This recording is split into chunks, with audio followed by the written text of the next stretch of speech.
Hi, it's Christine Daigle. I'm Jena Brown. I'm Kevin Tumlinson. And I'm JD Barker. Welcome to Writers Inc. I am very tired. My daughter got us up at it was 4:06 Oh for my Oh, gosh. wow. for Christmas stuff, and like she got up. My brother-in-law is visiting, and he regularly gets up, I guess, at like 4:30 to exercise. So he was up like right after that, which woke the dog. So like I tried to pretend that I could stay in bed and sleep, and but it That did not wasn't pan out. happening. So no, for 4:30, 4:40, we were all downstairs unwrapping stuff, and I am still Oh. feeling it. So I'm on autopilot right now. Well, yeah, we're Wow. recording this on Christmas Day Yeah. Yeah, everyone. for those. Listening. Yeah. And it is 1 p.m. on Christmas Day. And I would just like you to know that my 17-year-old is still asleep. Um, Did you unwrap all his presents? not yet. Nice. Maybe he'll My, get up for dinner. We'll see. my niece and Yeah. nephew called and showed me every single thing they got one at a time. Oh wow! Aw. And then I got this, and then I got this, and then I got this. Aw. It's very cute. That's when you need to take a screenshot of yourself and just put that up, and then you leave. It's cute. I like it. I like that they call and talk to me. My daughter did something very cool. Like after we unwrapped everything, we've got a sunroom here at the house that's kind of hers. Like that's where all of her toys and stuff, and that's where her friends play and things like that. But like we were sitting in there, and she looked around, and she's like, you know what? I think I want to give away all my old toys. And like I jumped all over that because I've been trying to get rid of some of this stuff forever. Like she's got toys in there from when she was like 1 or 2 years old that she hasn't played with in 5 years. But Right, so we yeah. spent like 2 hours with bins just clearing out everything in there, and I thought she was going to back out of it, but like she literally got rid of like all the little kid stuff, and now it looks like a little young adult room in there, which is kind of freaking me out too, because all of a sudden she grew up this year. Oh, Like no. she knew Santa wasn't real. Like now all of a sudden she got rid of all these little toys that reminded me of when she was 2 and 3 years old, and it's A yeah, rough both good and emotional bad. year But like for you. yeah, she wants to donate them, and I honestly don't know what to do. Like half of this stuff, like we can't donate board games that are missing half the pieces. Like Why but not? there's very few things that are still intact. So like I'm not quite sure yet what to do with it. But When I was put a it all out in the kid, garage. all our board games were missing pieces, and so we had to invent new games with all the various board games. That was the most fun you can have, right there. You could start combining stuff. Like we could take the play Monopoly with the pieces from Operation. Yeah, Like Yeah. Monopoly's the whatever easy you got to one. do. yeah. Yeah. So on Christmas Eve. Right now, because Kara and I are packing up, we're getting ready to move. There is no decorations of red on a green Christmas tree. It's a very blue Christmas, Aw. but at least it felt that way. So I took a walk late in the afternoon yesterday, and as I was kind of making my little circuit, I decided I'm just going to embrace Christmas. I'm going to be grateful for like the people who are, stopping and getting out and unloading gifts and taking it into their family. So I'm just going to be grateful that people have that, right? So I was kind of getting myself into a nice mood. And then this lady pulls up and says, have you seen a little brown dog off its leash? And I said, no. And she said, it got out. It's running around here somewhere. I'm really trying to find it. So I said, okay, well, what's the dog's name? The dog's name was Henry. And so I said, I'm going to walk down here this other way around the pond. I'll see if he's over there. And as I went, I kept running into people and saying, have you seen a little dog? And they're like, no. And then they'd start looking and they're calling Henry, Henry, Henry. And then I started running into people who were like already calling for Henry, And I ran into this family, this dad and his daughters. They were on a golf cart and they're looking for Henry. And like before I know it, like the entire neighborhood is out looking for this dog. And then I see him trotting along one of the trails. And I start kind of jogging over and I'm calling him and he kind of looks at me, but he won't stop. Yeah, he's And like, who are you? I know. He's like, I think he was freaked out because everyone seemed to know his name. He's like, Well, oh my God. stranger danger. I texted the lady and said, he's on his way. He's on his way to this such and such street. She says, I'm there now. And before I knew it, like, my neighbors were out. Everybody was parked along the streets. And they just sort of guided him up the street to his house. Aw. Got him in there. And I sent a little text to her after and said, I hear that Henry's home safe. So it's a Christmas miracle. And she agreed. And so that was, I count that as the second best Christmas ever. First That's best with That Jesus. is not a Nice. Hallmark movie ending. I don't know what Yeah, it is. very nice Christmas story, Kevin. Nice work. I'm going to be writing about that in full on my Substack, so you guys We'll, tune in. we'll call Reese Witherspoon right after the podcast. Yeah, perfect. Figure out how to make that happen. All right. What is in the news? Well, good-looking man rescues dog on Christmas Eve. Oh, wait. No, we just did that one. Actually, I love this story. How a nearly 70-year-old debut novelist published 2025's breakout hit. Theo of Golden, a self-published debut by 69-year-old Alan Levy, became a surprise 2025 bestseller despite almost no traditional marketing, limited distribution, and a minimal social media presence. The novel spread largely through word of mouth, Facebook groups, book clubs, and in-person visits driven by Levy's wide personal network and readers recommending it to others. Theo of Golden sold a respectable 3,000 copies by the end of 2023.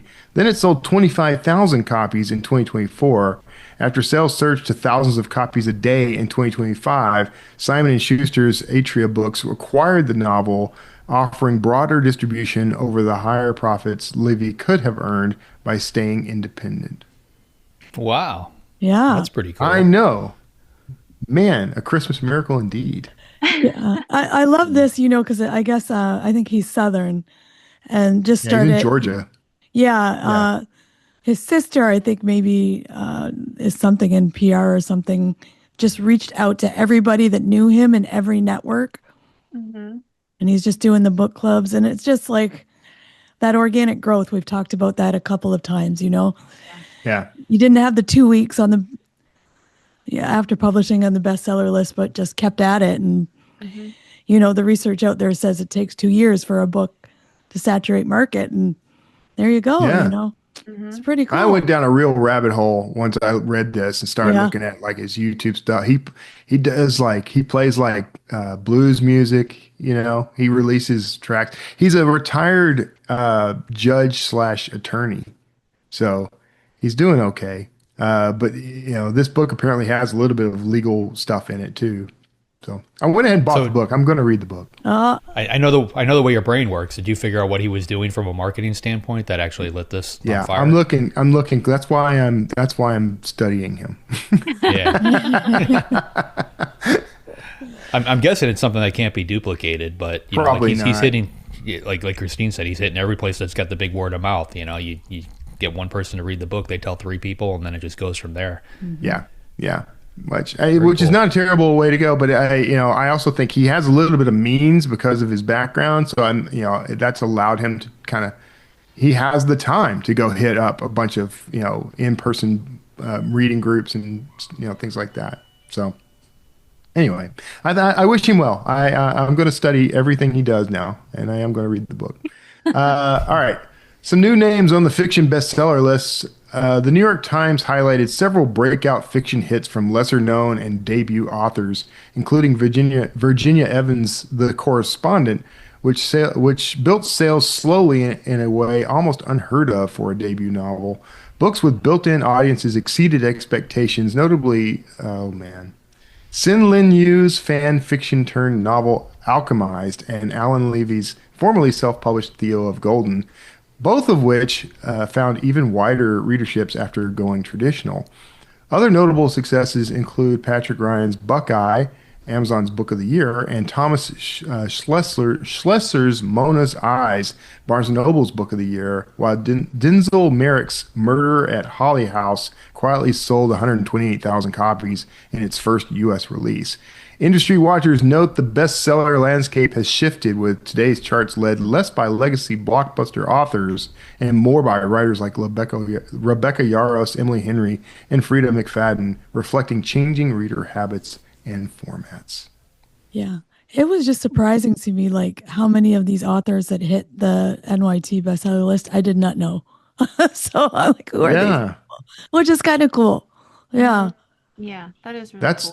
That's new. My niece requested that book Alchemized for Christmas. So hopefully this doesn't air until after Christmas. So I'm wildly popular.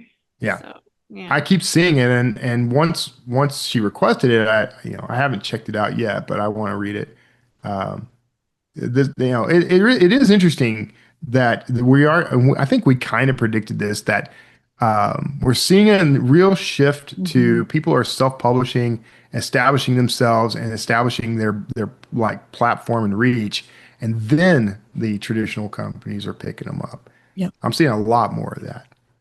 Well, they haven't changed their ways. You know, like if you look at the traditional, like their lists, their catalogs, it's the same names that we've seen for the last 10, 15, 20, 30 years. And those big name authors that we're used to seeing every time we walk into Walmart or the grocery store are all aging out. You know, they're Yeah. all in their late 70s, early 80s. You know, they're just, and the traditional publishers haven't replenished that stock by creating new big names behind them. Which is opening up that market. And you know, marketing today's world is very different too. The traditional publishers really haven't played ball with TikTok and Bookstagram. They've tried, but they don't have the organic reach that an indie author seems to have in that same market.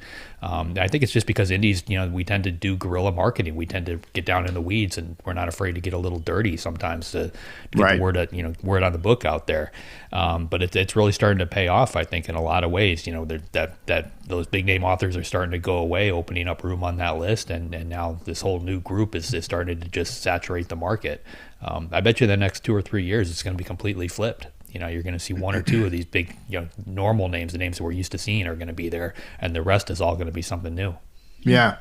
Karen and I were actually talking about how we've both noticed that recently in Hollywood, like there have been several films that were released with actors who were known commodities before that have just completely flopped, and we've seen some coverage of this. Like, I think it was Matt Damon did a movie and like nobody went to see it. And that was unheard of just like 5 or 6 years ago. So studios don't quite know what to do with that. And I think the same is happening in publishing. So it's a good opportunity for independence, though. We'll say that. All right, last story. Why these contract clauses are scary. Because they're contract clauses. But a controversial publishing contract from Shadowlight Press has alarmed writers for its sweeping long-term rights grab, including a 10-year grant that can effectively extend for decades through automatic renewals tied to series installments. The contract relies on net profit royalties and aggressive cost recoupment, meaning authors may earn little or nothing while the publisher debucks broad, loose, I don't even understand that word. Broad, loosely defined expenses. Deducts. Deducts. My brain completely missed that. Let's start over. The contract relies on net profit royalties and aggressive cost recoupment, meaning authors may earn little or nothing while the publisher deducts broad, loosely defined expenses, an approach likened to back-end vanity publishing. Several clauses allow the publisher to take over an unfinished series, control derivative works, and impose severe financial penalties, including triple damages and future earnings claims if the contract ends early. Writer Beware warns these terms are highly unbalanced and predatory, especially dangerous for new authors, and urges writers to understand the contract language, question extreme provisions, and seek fair terms before signing. That's scary. So is it all tied to this one publisher, or are they finding this with multiple publishers? This was based on this publisher, but I think it's always good to have a discussion about it because, you know, if we see it in one contract, it may pop up other places. Yeah. I Especially if they think, they can get away with it. yeah, anyone who has a contract they're looking at, like I would go check this out on Writer Beware because there's more explanation about everything. But it's just good to know, like, you want to know what rights you're giving up and what that means, right? Yeah, you should absolutely read every contract you sign, but you should also get an attorney, especially when it comes to something like this. But I can't imagine that they're the only ones doing a rights grab like this. I bet a lot of small publishing houses are attempting the same thing. Because that's where all the money is and all that stuff that happens later that they, the author is out of their contract and they can go do whatever. Like, they want to own all that. Yeah. So. Yeah. Yeah, they're looking at all the places they're not making money now and where it is being made. And honestly, like this extends beyond just the publishing contracts. Like my 4MK series, the first two books were sold by one particular agent, and I haven't been with her for years. I've had multiple agents since her, but because of the way her contract is set up, she's the only agent that's allowed to sell those two books. So every time they come up for renewal, foreign territories, all that kind of stuff, it's solely on her. And she's a nice agent. She's a great person. But if I didn't get along with her, that would be a real problem because I can't take those books from her and give them to somebody else. And it has caused friction with new agents. I've got a new foreign agent that's handling all my foreign rights, and she can't handle those two particular books just simply because they're tied to this one agent. And that's, it was one sentence in a 2-page contract that I just didn't catch, at the time because I just didn't know any better. So you have to look at all that stuff. And I like Christine said, we warn about this all the time. Every contract you get put in front of you, tear it apart, look at every little thing, try to play it out, figure out what could bite you in the butt, 6 months later. My golden standard is always David Morrell. Like, he doesn't own any of the merchandise rights for Rambo, even though he created Rambo. There's millions and millions of dollars lost to him just because of, one or two sentences in that particular contract. So this has been going on forever. Yeah. And I will say this, it's going to sound aggressive, but it's the way to be. Your aim is not to try to, you should not go into a contract thinking, I need to find a way to make this fair for everybody. You should always go into a contract thinking, how do I make this entirely one-sided for me? And as selfish as that sounds, that's where you start, because the middle comes from the negotiation. But if you go into this whole thing thinking, I better, it's what's fair to them, then they will inevitably find some way for it to screw you. So always go in with an attorney on every contract, read every contract, and be aggressive about trying to get it to be, one-sided for you. And frankly, even if an attorney is telling you that this particular clause is the industry norm, you can still question it. You don't have to sign it. Right. You may be risking a contract if you push back too hard, but it's better to do that than to just sign something that isn't favorable to you, that isn't what you wanted. So that's it for the news. Are your friend in that situation? Yeah, lawyers are your friends. So the one time that lawyers are your friend is when they're being paid by you. You have a story. Share it with the world. Ingram Spark offers everything you need to publish, promote, sell, and print your book. Reach millions of readers worldwide with powerful tools created for independent authors. Get started for free at ingramspark.com/learn more. Okay, JD, who is up this week? This week we've got Mark Gottlieb on. Mark is a senior VP and literary agent with Trident Media Group in New York, which is one of the world's largest literary firms out there. His name regularly appears on Publishers Marketplace with some of the most lucrative deals. He's going to give us some insight into what he sees happening in the publishing world and what he thinks we can expect in 2026. So here he is, Mark Gottlieb. Okay, Mark Gottlieb, welcome to the show. Thank you for having me here. It's good to be here. Yeah, we appreciate you coming on and sharing your expertise. So I would love to start at the beginning. How did you get into agent and publishing? Kind of walk us through how you've got to where you are so far. It's a little unique as far as that goes, because most people tend to stumble into book publishing out of the humanities. Maybe they were a history major or an English major, and then they realize, well, I don't want to be a history professor or an English professor, and so they try their hand at publishing. But that, I would say, is changing in recent years, because that people can now get an undergraduate study in book publishing, even a master's now. I had gone and studied writing, literature, and publishing, but always thought of going into publishing, not accidentally, because both my parents worked in publishing. So I kind of grew up in the business, around authors and books all my life. So it makes it different as far as that. I think there are a few other people like me in publishing. The family, perhaps, that has owned Macmillan, or any family-owned kind of business. Kensington's the same way. That's run by the father and the son and the daughter. And it sounds like in the Holy Ghost. No. But yeah, so that's how that came to be. So you grew up around publishing and you kind of had mentoring into the family business, as it were. Yeah, I mean, my earliest memories were around books. It was like something out of Beauty and the Beast when Belle, like, that long ladder that runs across the wall of books. We had something like that. We had two floors of books and a ladder that ran along it. And then authors were always, in and around our family orbit, not just at work. Like it, if there was an author who, I don't know, got thrown out of his house for too much, whatever it was, drinking or womanizing or whatever it was, he was sleeping on our couch, you know?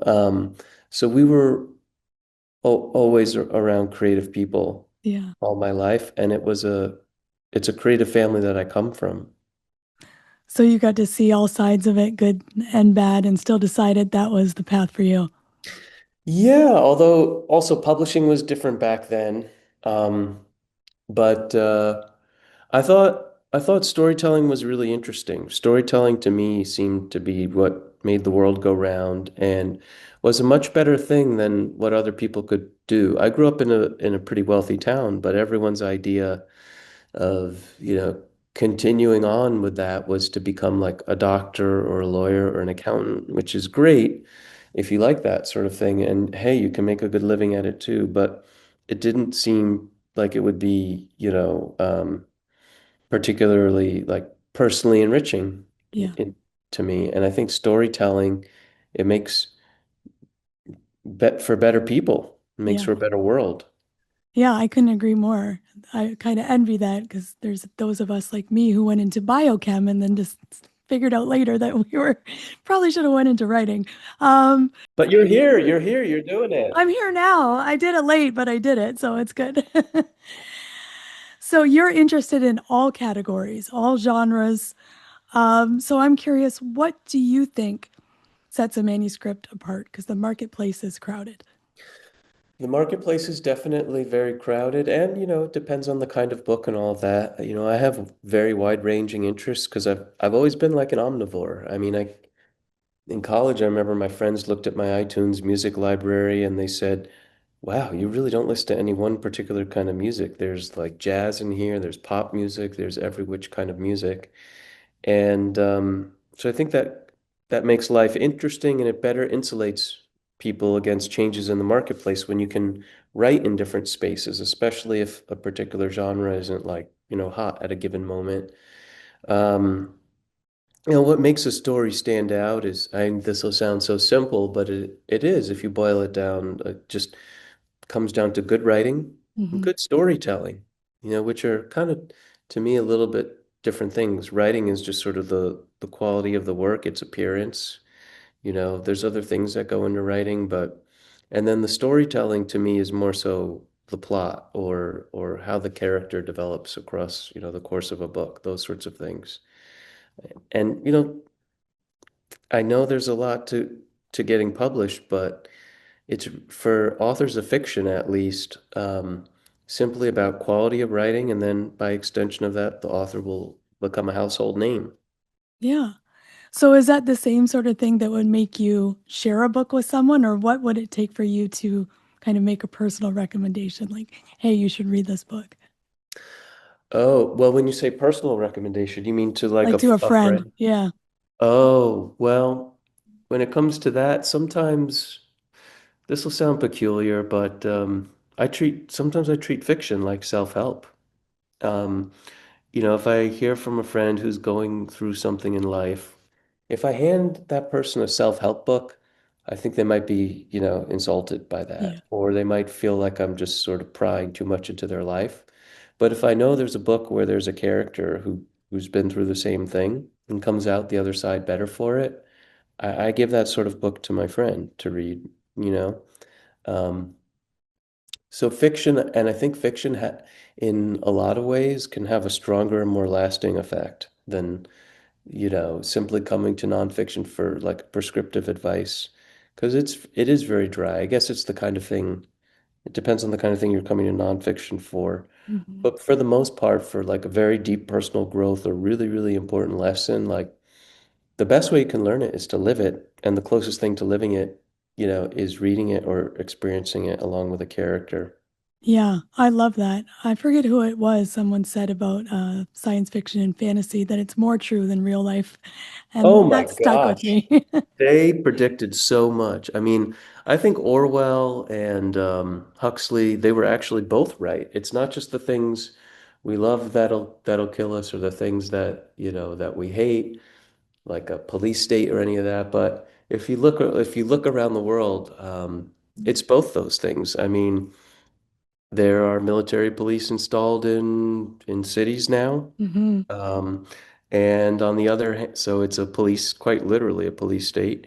And then on the other hand, you know, um, everyone is just kind of doom scrolling through their phones on TikTok. So it's actually both those things. It's the opiates of society, and it's the Big Brother and police state. And so yeah, I think they predicted it, and they were both right. Yeah. Um, Talking about doom scrolling, that's interesting. And I think how it's affecting readers. And I've seen kind of both things going on. Some people are saying you should write more like the internet, write shorter for short interest spans, where there's other people saying, no, the younger generation is kind of anti-social media, make it more immersive. Do you have any kind of thoughts on that? Should we be writing for doom scrollers or staying away for that, or is there room for both? Well, I think the good news is I think just as many people as ever are reading. They're just reading in kind of like what you say, new and different ways. Yeah. Um, I think people are still reading traditional books or they're getting into audiobooks because audiobooks can fit nicely into their lives if they're on the go or something like that.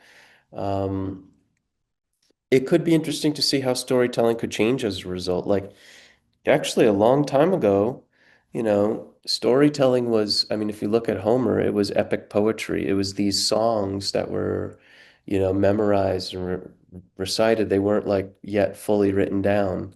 And so they were kind of passed down that way, like Viking sagas and things like that. And so I would imagine like that's why like later in Shakespeare's time and, you know, that's why poetry was still like a very big thing, in the written word. And today, like, you know, that's changed quite a bit. And where it could be headed, who knows? Maybe people will get books and stories and bite-sized information like that because it's sort of what they've grown accustomed to. Yeah, I kind of saw that episodic podcasts are starting to be a thing. I saw that they're actually asking for rights, some of the traditional publishers, um, which is interesting to me because that's definitely different than what we've seen in the past. Well, I mean, we were talking about your War of the Worlds poster in the Yeah. background there beforehand, and that kind of started as like a radio type of thing where they freaked everyone out. They kind of played a prank on everyone, and people thought the world was actually being invaded by, aliens from outer space. And then, it was later written down. So I don't know. I think what it really goes to, though, the heart of it is that there's a story in everything, whether it be a painting, a song, a movie, the book is going to have a story, of course. So there's a story behind everything. There's a story in everything, and it's sort of how you tell that story or what the means of delivery is. Yeah. Yeah. Yeah. So, yeah, everybody has a story. There's a story behind everything. How does an author know if their story is marketable or commercial enough? That's a good question. I mean, I think if you're writing genre fiction, hopefully you're reading a lot of it and or at least keeping an eye on the bestsellers list to see what's kind of working in that space. But you have to sort of know what the reader expectations are and to kind of have a feel for it. You need to see how the masters kind of did those sorts of things. Although famously, there's an author we used to work with, Janet Ivanovich, who she said she didn't read her contemporaries because she didn't want to be influenced by them, but instead she said she watched a lot of TV. And I guess she got a lot, from TV and into her books. But um, to be living life, experiencing life, or at least absorbing it. Like, the French, they turn their chairs out so that they can see beyond the cafe, to do all the sort of people watching and to imagine what their lives must be as people walk by. And so I think that's really important, like to just to be observant like that as a storyteller. Um, but a lot of writers will, they'll join professional organizations like conferences and workshops for networking and things like that. They'll see what publishers are featuring, the kinds of books on their website or the kinds of deals agents are doing, all those sorts of things. But I think the best is always just to be reading those books so you really have a feel for them. You have to know the classics and you have to know what like the masters of the genre did in order to kind of spin it in a new or different way. Yeah, I love that. I think if you're writing, you have to be reading a lot. I think Janet was an exception to the rule. I don't think that that's the rule, but And who knows, she yeah. may have been reading a lot more in the past. Yeah, that's true too. So, okay, so you're reading a lot in your genre, you're watching the market. Um, what do you think about platform? How important is platform for authors who are querying, looking to get an agent? More so important for a nonfiction author, but I suppose it could never help. And a platform, I think, for your listeners, what you mean by that is basically people want to know that you're saying something from a Broadway stage and not a soapbox. And it's important for nonfiction because publishers of nonfiction realized some years ago that nonfiction doesn't sell in as numbers as big as fiction, and that they really need the audience to kind of be baked in already. And platform can equate with any number of things. It doesn't have to mean like, oh, this person has a million social media followers. It could mean like they have a lot of website visitors, they have a big newsletter subscriber base, they do speaking events, or they're tied in with whichever organization, things like that. There are different ways of conceiving of and building a platform, is my point. For fiction, still, it's very, I would say fiction is author driven, whereas nonfiction is platform driven. Author driven being, again, that the author, again, through quality of writing and storytelling, will become a brand or a household name. Readers will know what to come to expect of like a James Patterson because each of his books is going to be like another potato chip, Yeah, you know? So platform more so key to nonfiction, but eventually when you become a big best-selling author of fiction, in effect, you have a big platform. You have a big reader base. So they kind of converge there, I think. But I don't think it could hurt in either case to have a big platform. to have a big platform. Yeah. Is there anything you would suggest for maybe a fiction author looking to start a platform? Well, I mean, for debut authors, it's really gonna, no publisher will really expect that they have a big platform behind them. They're gonna really just be looking at the writing and storytelling, but the sorts of bells and whistles they can put on it are, writers will sometimes go out, they'll get an MFA degree, or they'll attend prestigious conferences or workshops. They'll publish their work in literary magazines and journals, or they'll get blurbs from other authors. And so again, they're beautiful ornaments on the Christmas tree, Yeah. but none of that will stand without the Christmas tree. Yeah. So you've got to have, um, the story, the writing behind all of it. And fiction is harder in some ways because you've got to, regardless of having the platform, not necessarily needing that starting out in terms of fiction, you really do have to put all of your cards on the table because those books are sold off of full manuscripts. So you have to have the conviction to write it. Whereas nonfiction, you can sell books off of a book proposal and a couple of sample chapters. So you can sort of churn through ideas if one doesn't work. And you don't fully have to write a new proposal each time from the ground up because you've filled out most of the proposal with your information. Um, but they each present their own set of challenges. Yeah.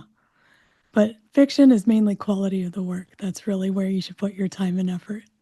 Oh, definitely. I Yeah. mean, and just continuing to make it better, like not just simply writing it and then sending it out, although that'd be pretty cool if someone could just write it and then it's perfect and ready to go. But yeah, polishing it, taking the work as far as you can before, going out there into the world with it. Yeah. So are you editorial as an agent, or do writers now need to show up with works that are pretty well ready to go on submission? I mean, I do think no matter what, before starting any of the publishing process, it's good for writers to just read their own work, polish it as much as they can. Sometimes they show it to a group of readers or they get it workshopped ahead of time. Then, once they feel like they've taken their book as far as they can, approaching agents, and even then, like a lot of agents and agencies will perform editorial work ahead of approaching publishers, but it really depends, on the individual needs of the manuscript. Um, I would say most of the editing that takes place is sort of broader stroke, big idea kind of editing, less so the nitty-gritty of like copy editing and proofreading and things like that, which take place later in the publishing process.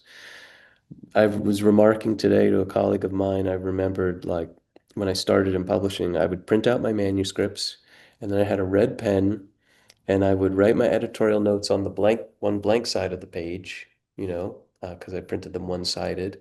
And then I would line edit everything and perform a copy edit. And a colleague of mine came in and it looked like this manuscript was just all marked up red. And he said, "What are you doing?" And I said, "I'm editing this thing." And he said, "No, just write an editorial letter." Yeah. Um, he was like, "You'll never get through that. Like, it's just going to take forever." But, I knew all the copy editor hand markings from having studied them, and it's something I enjoyed doing. And yeah, so I had done quite a bit of that. But now more so, we kind of give people the big ideas of what we think their manuscript needs. Yeah, that makes more sense. Like the big picture editing. Yeah, you're not going to get through very many manuscripts if you're doing line edits and copy edits, right? So, if you had a book that you liked, but maybe it just wasn't quite working, maybe the ending wasn't working, how would you help a writer get on the path to fixing their book? Well, I really would have only taken a manuscript on if I thought it could work. Yeah. Um, and even if there were issues with it, that I could still see a path to victory. But then sometimes clients will write something that ends up needing work. Hmm. And we do that. We go through it with them. But also by that point in time, most of them will have established themselves and have publishers. And so what we tend to submit at that point in time to publishers is not usually a full manuscript, but what constitutes like option material, which is basically like a sample of the manuscript and either like a detailed outline or synopsis. And so they'll basically begin the publishing and editing process in earnest, after a book is sold to the publisher. Um, and they'll go through those edits at that point in time. So I had a client who actually the author had self-published the book, but he had sold other books to that publisher, and the publisher loved the idea, but he felt it needed work. And so we gave him some editorial feedback, as did the publisher, and he's doing a new polish on the manuscript. That's great. Yeah, that's great to get an inside look at that process. Um, so I'm just curious, is there anything that you wish that authors knew about agenting or would ask, but that people don't ask you? I know that's a bit of a nebulous question. That might take a little thought. That I wish authors knew. Um, in a perfect world, we would want to be able to read everything and sell everything. And it's not a perfect world. And, we get a lot of queries and we respond to everything where we request material. Like if we receive a query letter, it sounds good, and I ask for the manuscript, my MO is to always read quickly and respond, give feedback, whatever it is, if we're taking the client on or not. But we can't respond to every query letter because it's hundreds of those coming in all the time. And so the website generates a receipt that we've received it, and that if we're interested, we'll be in touch. Um, but yeah, I would love in a perfect world, of course, that time was infinite and that we could sell everything and respond to everyone. And the other thing is, I would want people to know that agents are really creative conduits, like if we like an idea, it's because we feel we can sell it. Yeah. And if we don't, it's not for personal reasons. It's like we just don't feel that we can sell it. Yeah. Um, and yeah, I think those are a couple of big things. But I think incoming clients should also know like they're very central to the process. They're in the driver's seat. It's not enough to simply write the manuscript and then hand it off. Like they'll be very involved throughout the publishing process. So yeah, for them to be know and to be willing that they're going to have to take an active role is really important. Yeah, I love that. We have those conversations kind of as writers amongst each other. And it's a weird business because it's art, but now you're making art a product. So you kind of have to take the personal feelings out of it to be successful. And I've said to other people, you don't have to sell it. Like you can just write to write. Once you're deciding I want this to be a product, then you have to not take things personally or it's not going to go too well. Yeah, I mean, I had a friend who's a sculptress. That's actually a word. If you're a female sculptor, it's sculptress. They haven't made it, one word like they Not did with like actor. or waiter and Yeah. waitress. Now it's just Yeah. waiter.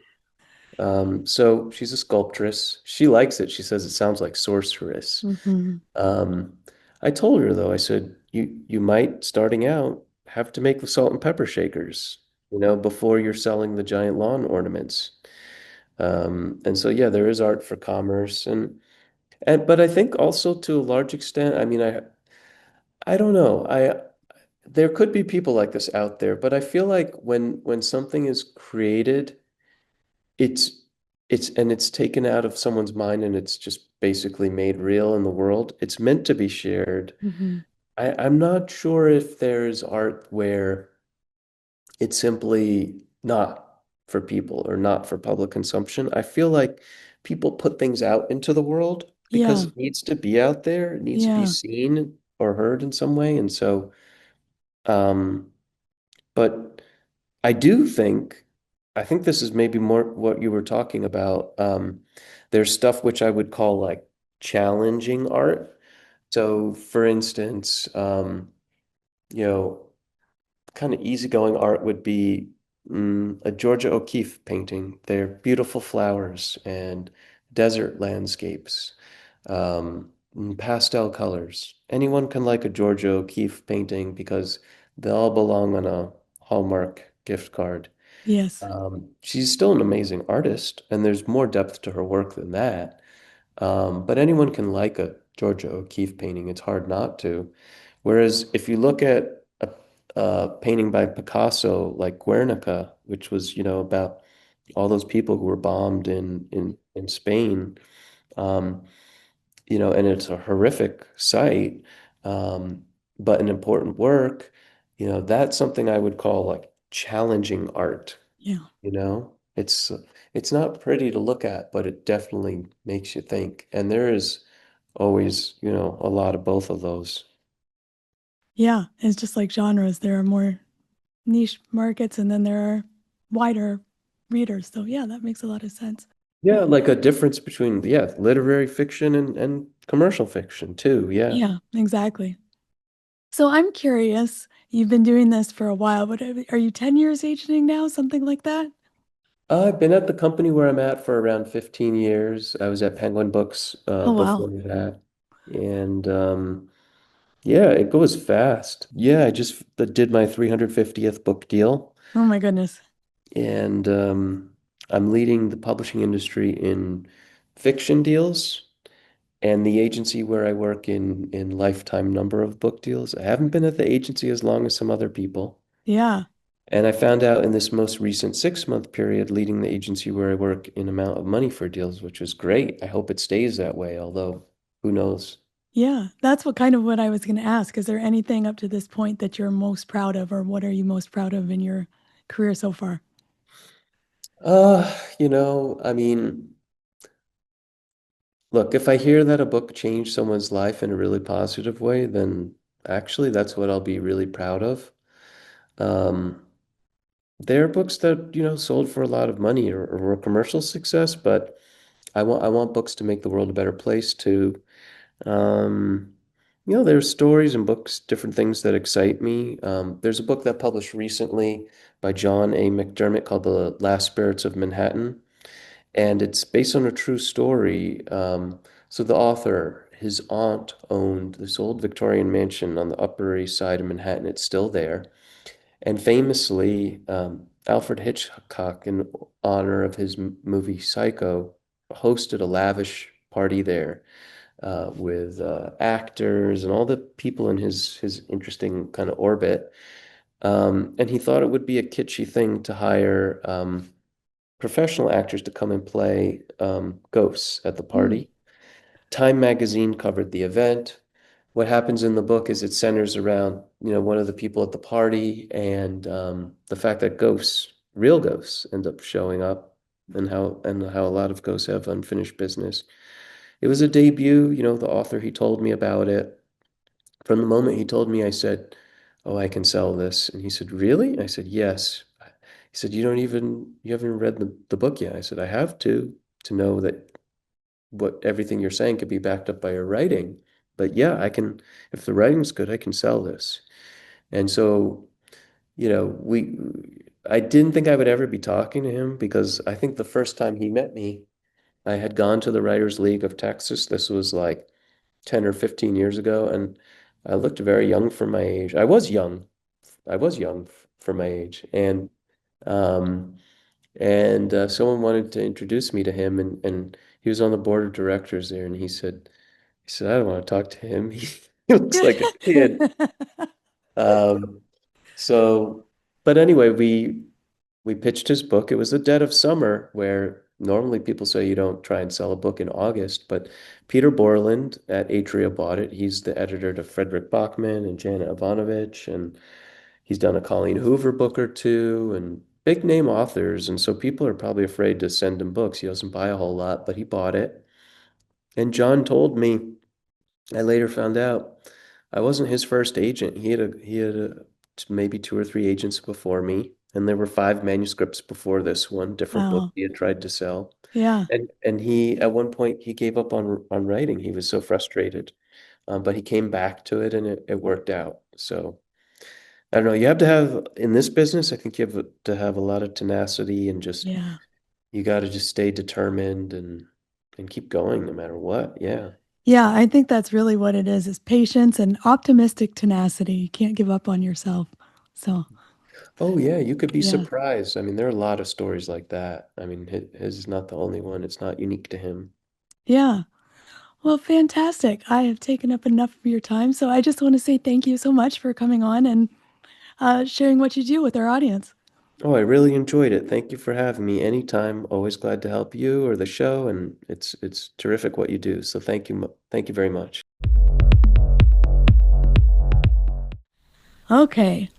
First of all, I want a two-story bookcase with a ladder. Like, Dude, yes. Are you kidding me? He's like, I grew up in this. I'm like, what? God, my parents really let me down. I tell you what. Does having boxes and boxes of books in the attic count? Because I had No, that. because he had the ladder. It was You the gotta have the bell from ladder. Beauty and the Beast. Just I mean, we had a ladder. You can build these at home. I have two of them in my house. So I buy the bookcases from IKEA. You can buy the ladder on Amazon, and they come in various lengths, and you can put it all together for, I think the ladder is maybe $300 or $400. But yeah, there's nothing cooler than a two-story bookshelf. I have it too. It's just that the bookshelf is only 4 feet high, so the ladder. Ladder's a little overkill. It still looks cool in the room, though. Yeah. I Oh, really liked that he said fiction can be just as instructional as nonfiction because I can't tell you how many almost fistfights I've gotten into with people over that exact topic. I like that. I'm like, oh, you need some self-help. And people won't read self-help books, or most people won't. Yeah. It's like, here's some fiction. Yeah, Yeah. it's Yeah. like it's buried. I really like that. I think that there is so much truth that you can find in fiction, that people sometimes sort of I don't know, get snobby about, but there's some life lessons in there.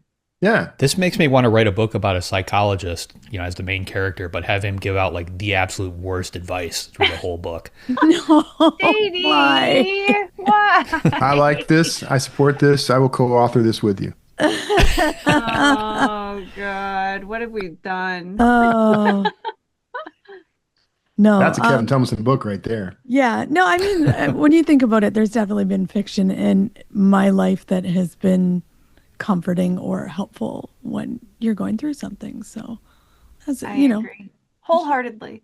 yeah, Yeah, no, I absolutely, some of the best life advice I've ever gotten has come from fiction and from, not always the fiction you think. It's not always like literary fiction or something like that. Like I've read like hard sci-fi stuff that, had some little nugget of wisdom that Yeah. comes back into my head all the time. yeah, Yeah. And reminds me, Those I don't know. I mean, look at Star Wars. profound There's, truth. Yeah. yeah, Yeah. exactly. So, yeah. It was kind of a relief for me to hear that you can still get an agent in fiction without a massive platform, as it's becoming more and more important. It's like you can still do it after, which is Yeah. I good. think that's always been the case with fiction, though. I mean, I Yeah. know the platform is like almost mandatory with nonfiction because you have to prove, like he was saying, nonfiction sells differently because you sell on proposal. And Yeah. so like anyone can write a proposal and they want to see like why, I guess why your perspective matters, which is why the platform matters. But with fiction, you've already written the manuscript, so they kind of already know, is it good? Could it sell? Is it marketable? Yeah. Yeah. Um, Mark said sometimes you have to start out making the salt and pepper shakers in art. And it reminded me, and I can't remember, I was having a conversation with someone who I think taught an MFA class, like a class, and one of the students showed their poetry to this big author. And he said, kid, you got to start with the rhymey-dimey stuff first. So it kind of reminded me of that. I'm just like, what do you think about that? I mean, you've got to know the rules before you can break them. Yeah. Which I guess is the moral of the story.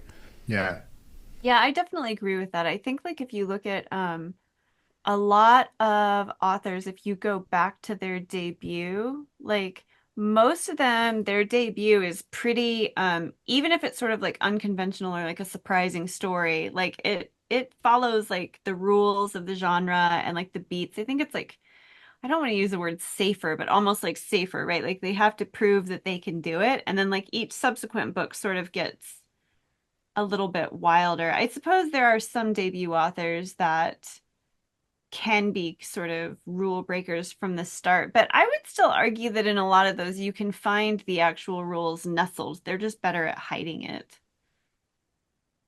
I don't Yeah. know. I think Yeah. a lot of us, when you're writing that first book, first of all, you got so much time to do it. There's nobody staring over your shoulder waiting on it. But because we're all playing towards that same audience, we're trying to get an agent, we're trying to get an editor, trying to get a publisher.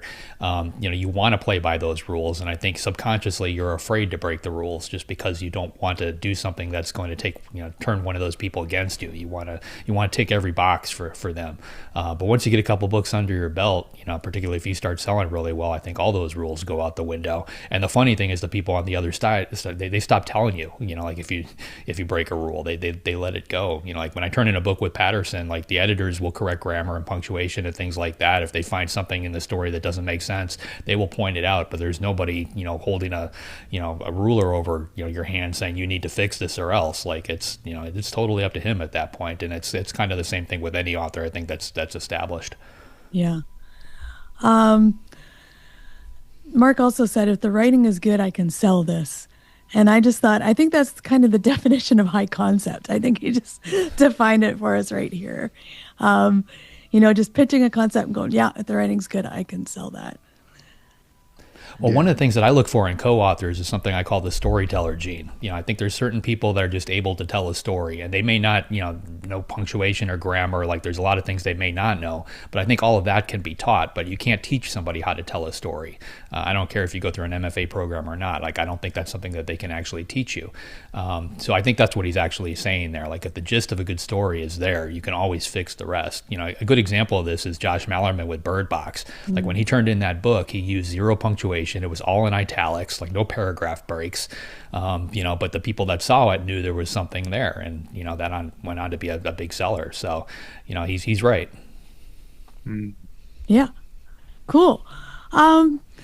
This is always something I think about too, is sharing writing or other art and making it public without making it a product or making profit. What do you think about that? Do you think that that is something you can do or would do?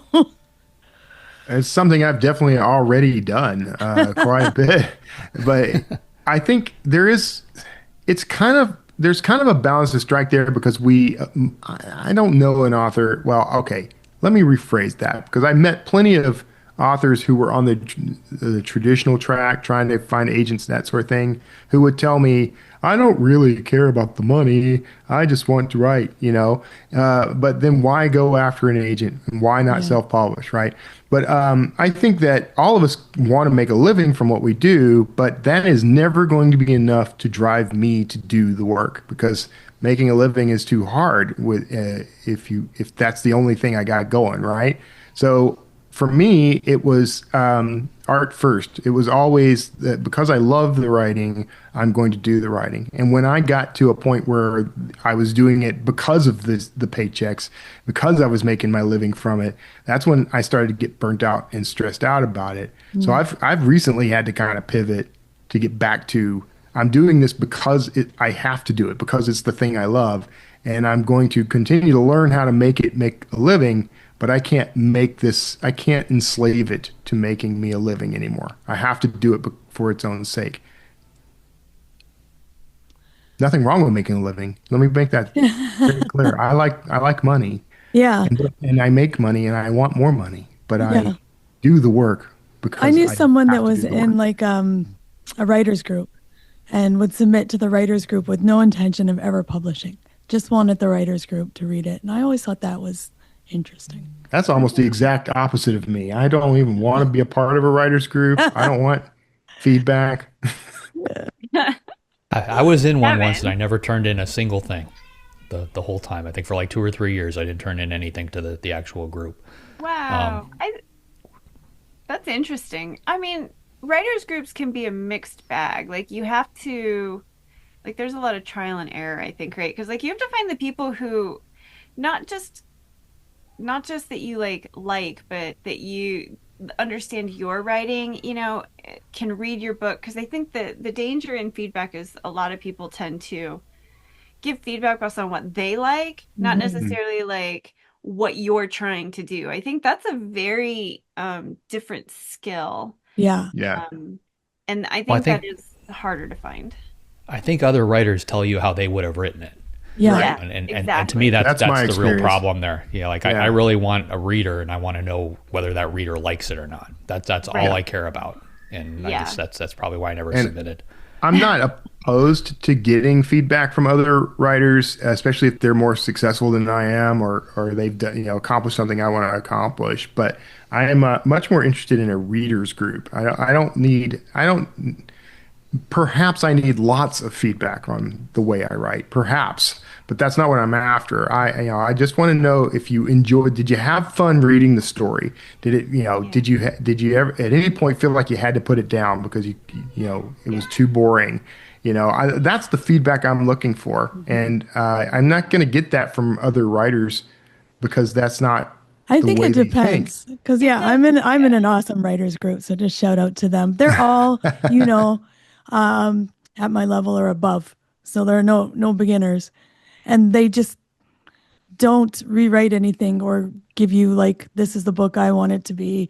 It's just Right. like useful feedback. So Yeah. I think the biggest trick Yeah. is I don't remember who said it, but it was, and it sticks with me. And so anytime I read a book, I try to keep this in mind. Whenever someone tells you what's wrong with your writing or your book, they're probably right. Mm-hmm. Whatever they tell you on how to fix it is probably wrong. Yeah. And so I think when I try to give feedback, like instead of, I think what you get is a lot of like, oh, this doesn't really work for me. What if you did this? Or I think you should do this. And depending on how well you trust that person, like obviously, like I think Christine, you and I have shared manuscripts a couple times, so we can brainstorm pretty easily. But if it's like someone new, like it's just basically just be like, not sure this works for me, or this didn't make sense. Try not to give too much, like this is how I would fix it. Yeah. I think it's the problem is when someone is newer to giving feedback and like they really want to prove that they can give feedback. It's just, that's not useful. That's too talk much. for the sake of talking. Yeah. Okay. JD, who's up next week? Next week, we've got Christopher Locke with the Independent Book Publishers Association coming on. I'm a big fan of the IBPA because they help indies navigate things like libraries, NetGalleries, bookstores, book fairs. They basically open the door on markets traditionally dominated by the trad publishers. So Christopher's going to walk us through how the IBPA can help take your career to the next level. That's going to be good. Yeah, it's going to be great. If you'd like to be notified as soon as new episodes publish, make sure you go to writersincpodcast.com and sign up now. We'll see you next episode, and have a great week of writing. Thanks for listening to this episode of Writers Inc. Access the show notes and leave a comment at writersincpodcast.com.